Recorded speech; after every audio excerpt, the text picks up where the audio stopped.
Praise the Lord. கர்த்தருக்கு ஸ்தோத்திரம். தேவனுக்கு மகிமையுண்டாவது. தேவனுடைய பிள்ளைகளே, தேவனுடைய வார்த்தை வெளிப்படத்தில் தேவனுடைய வார்த்தையிலிருந்து நம்ம அநேக காரியங்கள் கற்றுக்கொள்ள வேண்டும்.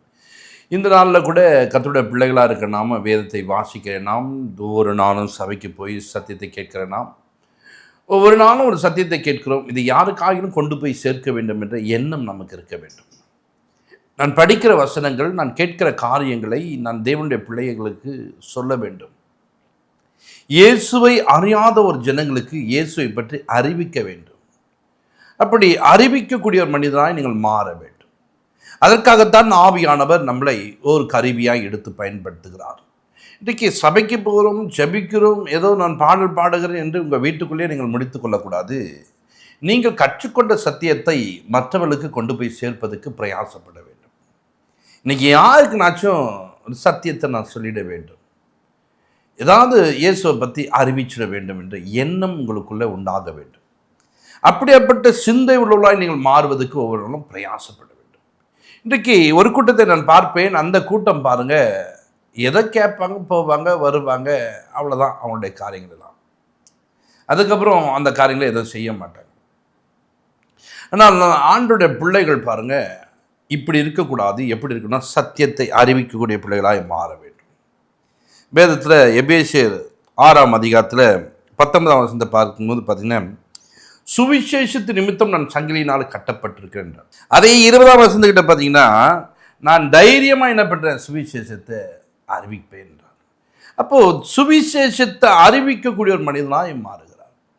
இந்த சுவிசேஷத்தை நான் அறிவிக்க பிரயாசப்படுறேன். சுவிசேஷம் என்று சொன்னால் நல்ல காரியங்களை, நல்ல விஷயங்களை மற்றவர்களுக்கு தெரியப்படுத்த வேண்டும். நாங்கள் இன்றைக்கு இயேசுவை ஏற்றுக்கொள்கிறோம் என்று சொன்னால், இதற்கு யாரோ ஒருவர் பிரயாசப்பட்டு எங்கள் வீடை தேடி வந்து ஒரு சத்தியத்தை சொல்வதனாலே இந்த இயேசுவை அறிந்து கொள்ளும். ஒரு நாள் அவங்க வரும்போது அவங்கள புறக்கணித்து தள்ளினோம். ஆனால் மறுபடியும் வரும்போது அவர்கள் அன்போடு பேசும்போது அவைகளை ஏற்றுக்கொள்ளக்கூடியதற்கு. அதனால் நீங்கள் போகிற இடங்கள்லாம் நீங்கள் சொன்ன உடனே கேட்பாங்கன்னு, வேலையை பார்த்துன்னு போமா விடுவாங்க, வேலையை பார்த்துன்னு போப்பான்னுவாங்க. நீங்கள் என்ன பண்ணணும், ஒரு ஜபத்தோட போய்ட்டு அடுத்த முறை உங்களை சந்திக்கிறதுக்கு எனக்கு கிருபை தாங்கன்னு கேட்டு அவங்ககிட்ட இயேசுவை பற்றி அறிவிக்கக்கூடியவங்களாய் மாற வேண்டும். அவர்கள் இயேசுவை அறிந்து கொள்வார்கள், அவர்கள் இயேசுவோடு பழகுவார்கள், இந்த இயேசுவின் அன்பை அவர்கள் ருசி பார்ப்பார்கள். ஏன்னா இன்னைக்கு அவர்கள் இந்த இயேசுவை அறிந்து கொள்வதற்கு கர்த்தர் உன்னை தான் வைத்திருக்கிறார். வேதம் அழகா சொல்ல பாருங்க, நீங்க உலகத்துக்கு வெளிச்சமா இருக்கிறீங்க. இந்த இருளிலே இருக்கிற பிள்ளைகளை வெளிச்சத்துக்கு நேராக நடத்தக்கூடியவர்கள் நீங்கள் தான். நீங்கள் என்னன்னா கூட்டத்தில் கூட்டமா போத்து ஏதோ உட்காந்து வருது அப்படின்ற மாதிரி இருக்கக்கூடாது.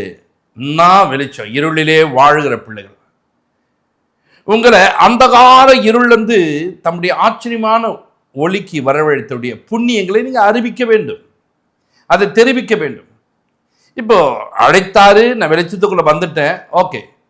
ஆனா மற்றவனுக்கு இந்த வெளிச்சத்தை நான் கொடுக்கறேன்னா, மற்றவனுக்கு இந்த வெளிச்சத்தை கொண்டு போய் சேர்க்கணும்னா என்பதை நீங்கள் அறிந்து கொள்ள வேண்டும்.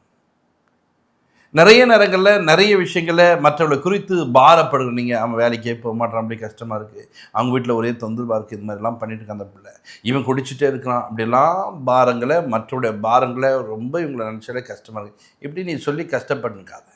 ஒரு சகோதரனோடு பேசினேன், கும்பலாக நின்றாங்க. அப்படி வரும்போது நின்று பேசினேன். பேசும்போது சொன்னேன், பிரதர் என்ன நிற்கிறீங்கன்னா, இந்த மாதிரி விஷயம் நிற்கல. அப்போ என்னென்னா, அதையும் ரொம்ப கஷ்டமாக இருக்குது, இவங்க இப்படிலாம் பண்ணுறாங்க, எனக்கு ரொம்ப கஷ்டமாக இருக்குன்ட்டு. அது எப்படி சொல்லுறதுன்னே தெரியலையான்னு சொல்லி மூஞ்செல்லாம் ஒரு மாதிரி மாற்றிக்கின்னு ரொம்ப சோகமாக பேசினேன். நான் சொன்னேன், இப்படி பேசுவதனால என்ன மாற்றுவீங்கன்னு கேட்டேன்.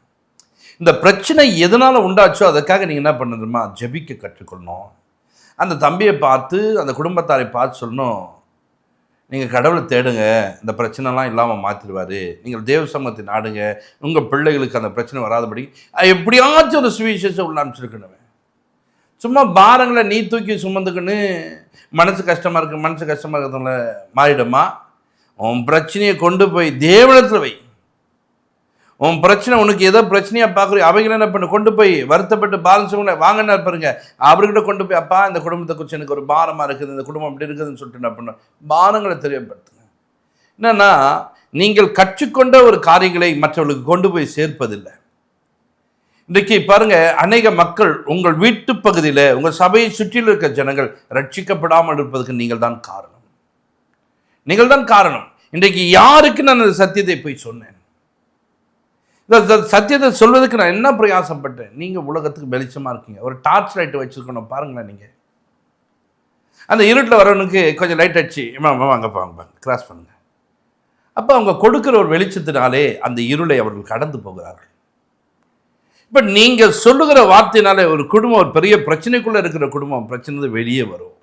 ஒரு வியாதிக்குள்ளே இருக்கிற குடும்பம் வியாதியிலிருந்து வெளியே வரும். உங்கள் வார்த்தை அவளுக்கு ஒரு வெளிச்சமாய் மாறுமே. ஏன் சொல்வதில்லை? ஆலயத்துக்கு நான் 10 வருடமாய் போகிறேன் என்று சொல்லிக்கொள்வது ஒரு பெருமை என்று நினைக்காதீங்க. 10 பேருக்குனாச்சும் இயேசுவை பற்றி அறிவிப்பே இது என் மேலே விழுந்த ஒரு கடமை என்று எண்ணிக்கொண்டு நீங்கள் சொல்லக்கூடியவர்களாய் மாறுங்க.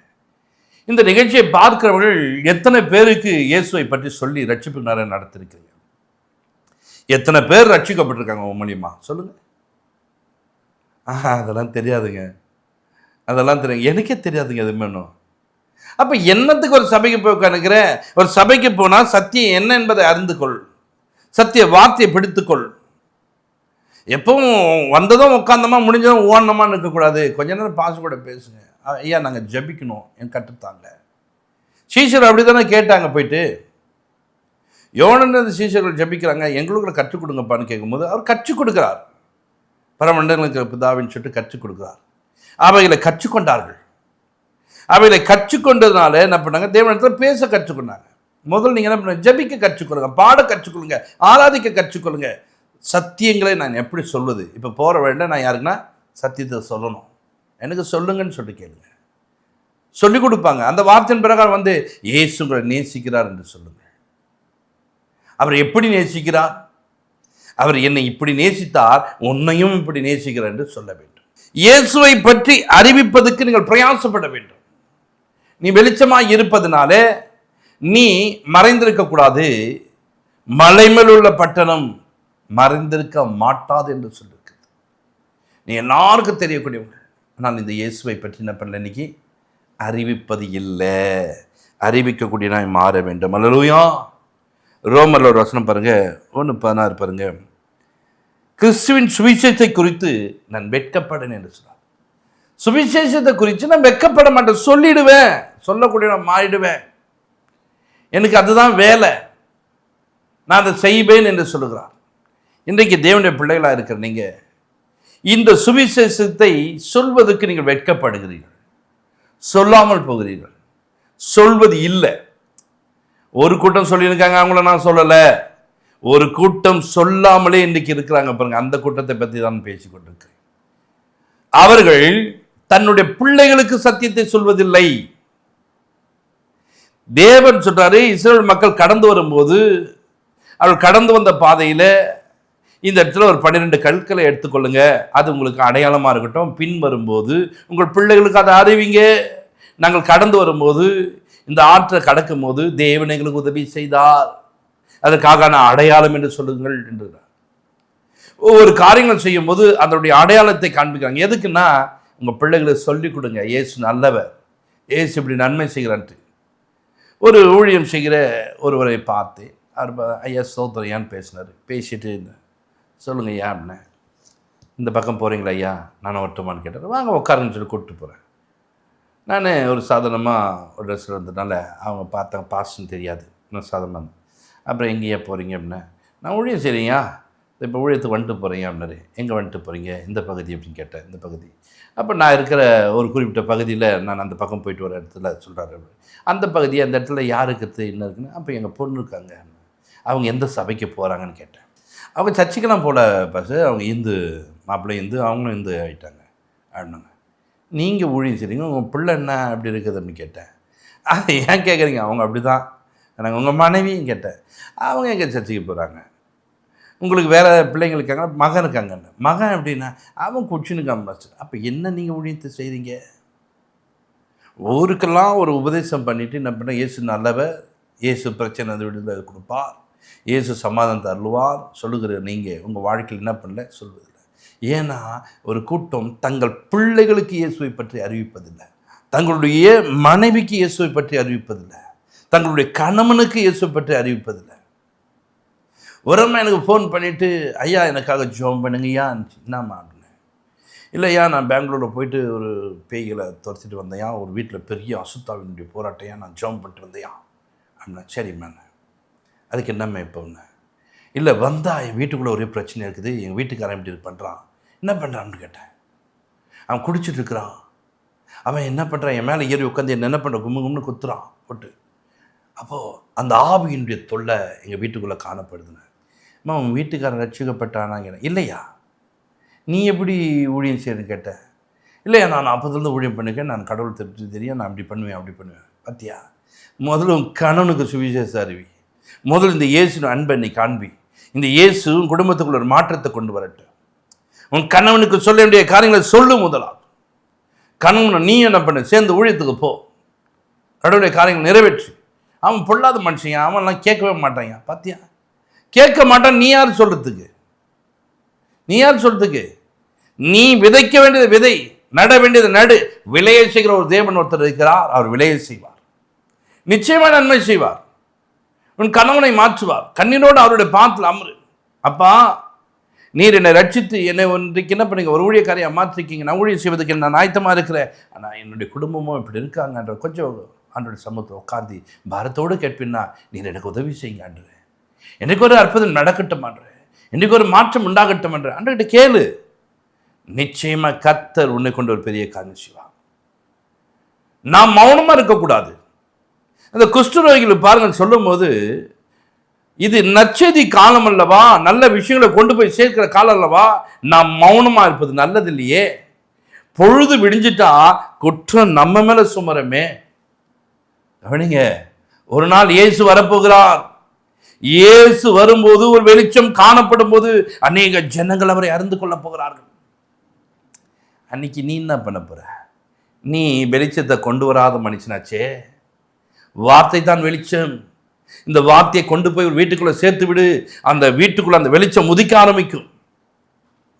அந்த வீட்டுக்குள்ளே சுகவாழ்வு சீக்கிரத்தில் துளிர்க்க ஆரம்பிக்கும். வெளிச்சம் வந்துட்டா போதும், துளிர்க்க ஆரம்பிச்சிடும். அந்த வெளிச்சமாகிய வார்த்தையை கொண்டு போய் சேரு.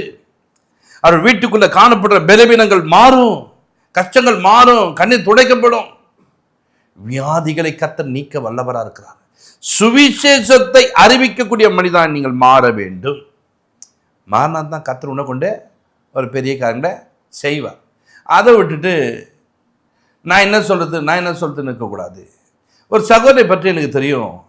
அவர் எங்கன்னெல்லாம் எதனா ஒரு சுவிசேஷத்தை அறிவிச்சுவார். சும்மா நேரத்தில் போஸ்டர்லாம் என்ன பண்ணுறது, அவருடைய பணத்தை போட்டு அடித்து அங்கங்கே போய் என்ன பண்ணுற ஒட்டின்னு கிடப்பார். அப்படி இல்லைன்னா ஒரு சில நேரத்தில் பெயிண்ட் எடுத்துன்னு போய்டுவார். பெயிண்ட் எடுத்துன்னு போய்ட்டு இந்த கல்லுகளெல்லாம் இயேசு நல்லவர், இயேசு ரட்சிக்கிறார், இயேசு உங்களை விடுதலாக்கிறார், இயேசு சமாதானத்தை கொடுக்குறான்னு சொல்லிட்டு அங்கங்கே எழுதி வச்சுருவார். நான் அவரோடு கொஞ்சம் பேசும்போது, அவரோடு கூட பழகும்போது எனக்கு ரொம்ப சந்தோஷமாச்சு. உங்கள் ஊழியங்களை கர்த்தர் தாமே ஆஸ்வதிப்பார், நீங்கள் செய்கிற ஒவ்வொன்றுக்கும் தேவன் தாமே உங்களுக்கு உதவி செய்வார்னு சொல்லிட்டு அவரை பார்த்து ஆசீர்வாதமாய் பேசும்படிக்கு அவரோடு கூட நெருங்கி பழக கர்த்தர் உதவி செய்தார். பாருங்க, தன்னுடைய நேரங்களை எப்படி சுவிசேஷத்துக்காக தன்னுடைய நேரங்களை எப்படியெல்லாம் பயன்படுத்துகிறாங்க. ஒரு சபை குறித்து எனக்கு தெரியும். அந்த சபையில் அந்த பாஸ்ட்டு அங்கே இருக்கிற விசுவாசிகளே ஒரு குறிப்பிட்ட மக்களை என்ன பண்ண தன்னோடு கூட சேர்த்துக்கொண்டு ஒரு வேன் எடுத்துக்கொண்டு மாதத்தை ஒரு மாதம் என்ன பண்ணுவாங்க, ஒரு வாரம் எடுத்துக்கின்னு போயிடுவாங்க. எங்கன்னா ஒரு பகுதி போய் ஊழியம் செய்வாங்க. அப்போ நான் கேட்பேன், இவ்வளோ தூரம் போகிறீங்களே, இந்த வேனுக்கு என்ன பண்ணுவீங்க? கிட்டத்தட்ட ஒரு 6000 ரூபாய் ஆகுது, நீங்கள் வெளியில் போயிட்டு வரீங்களான்னு கேட்டேன். அப்படி சொன்னேன், இல்லை பாஸ்டர், ஆளுக்கு கொஞ்சம் கொஞ்சம் போடுவோம் பாஸ்டர், நாங்கள் வந்திருக்க எத்தனை பேர் பார்ப்போம், அத்தனை பேரும் இவ்வளோ கணக்குன்னு சொல்லுவோம், எல்லோரும் போடுவாங்க பாஸ்டர், நாங்கள் அதை வச்சு என்ன பண்ணுவோம், நான் கொஞ்சம் போட்டு எல்லாரும் போய் ஊழியம் செய்துட்டு. பார்த்தீங்களா, அந்த சபை 12 மணிக்கு முடியுது. சபை முடிந்த உடனே எல்லாரும் வீட்டுக்கு போகிறாங்க. திரும்ப 1 மணிக்கெல்லாம் கூடி வராங்க. 1 மணி நேரம் தான், திரும்ப போய் சாப்பிட்டு ஒரு நேரம் தான் வந்து கூடி வந்து எல்லாரும் அந்த ஊழியத்துக்கு போயிட்டு செய்து அங்கே இயேசுவை பற்றி அறிவித்து இரவு நேரங்களில் திரும்பி வருகிறார்கள். பார்த்தீங்களா, சுவிசேஷத்தை ஒரு கூட்டம் எப்படி அறிவிக்குது. ஆனால் ஞாயிற்றுக்கிழமை வீடுகளில் இருக்கிற ஜனமாய் நீங்கள் இருக்கக்கூடாது. நீங்கள் சுவிசேஷத்தை கொண்டு போய் சேர்க்கிற ஜனமாய் மாற வேண்டும். கர்த்தர் உங்களை ஆசீர்வதிப்பார். உங்கள் நேரம் கிடைக்கும் போதெல்லாம் தேவனை அப்படி மகிமைப்படுத்துங்க, மற்றவர்கள் சொல்லுங்கள், கர்த்தர் உங்களை ஆசீர்வதிப்பார். ஜெபிப்போம். பரலோக பிதாவே, உங்களுக்கு நாங்கள் நன்றி சொல்கிறோம். இப்பொழுது எங்களை தாழ்த்தி அர்ப்பணிக்கிறோம். இப்பொழுதும் ஜனங்கள் அன்றை கேட்டிருக்க சத்தியத்தின் பிரகாரம் சுவிசேஷத்தை அறிவிக்கிற ஒரு ஜனமாய் மாற்றும். அன்றைக்கு ஆண்டவரே சுவிசேஷம் சொல்வதை குறித்து நான் வெட்கப்படேன் என்று தைரியமாய் சுவிசேஷத்தை சொல்லின வேதத்துள்ள மனிதர்களைப் போல இவர்கள் தங்களுடைய வீடுகளிலும் தங்களை சுற்றியிருக்க ஜனங்களுக்கு ஒரு சுவிசேஷத்தை கொண்டு போய் சேர்க்கலாய் மாறட்டும். அன்றைய சந்த வேதிகளை அன்றைய தெரியும் போது ஆண்டவரே சத்தியத்தை போதிக்கக்கூடியவராய் மாறட்டும். எங்கே போனாலும் சத்தியத்தை போதிக்கக்கூடியவராய் மாறட்டும். இயேசு செய்த நன்மைகளை ஒரு நாளும் மறக்காதபடிக்கு மறைத்து கொள்ளாதபடிக்கு மற்றவர்களுக்கு சொல்லக்கூடியவராய் மாற்றும். ஆசீர்வதிங்க. பெரிய காட்சி இயேசு கிறிஸ்துவமா ஜெபத்திற்கு நல்ல பிதாவே. ஆமென். God bless you.